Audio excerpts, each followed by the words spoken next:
Sexy pa rin at maganda. Thank you. Oo, paano mo naman maintain ang iyong kaseksihan at yung kinis mo, Ida?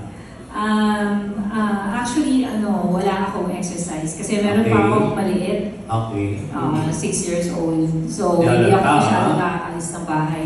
So, what I do is just proper diet lang. No rice, just vegetables and meat.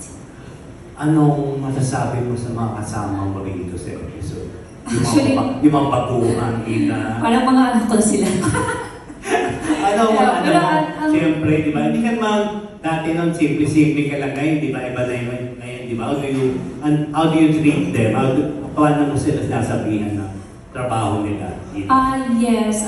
Actually, ang iba sa kanila, nakakausap ko. Okay. And then, sinasabi ko naman na yung mga nararamdaman nila ngayon at nangyayari sa kanila, nangyayari din sa akin na noon, nung kabataan ko. So, since ginawa na nila yan, so they have to just tuloy-tuloy lang. Kasi ako nag-stop kasi ako. Then, dati kasi maraming gumugulo sa utak ko, parang gusto kong mag-sexy, gusto kong mag-family. Tapos so nag-family ako, tapos bumalik din. So ngayon, parang sabi ko, since I'm given a chance to prove my, being an actress, more worth as an actress. So ginawa ko, since sexy yung binigay sa akin ng mga roles ng Viva. So, ginagawa ko lang kung ano yung dapat. Like for example, kay Direk, tinanong niya ako kung ano bang gusto, nag-usap kami, sabi ko, Direk, ano bang gusto mo? Mild? Panayan or rock?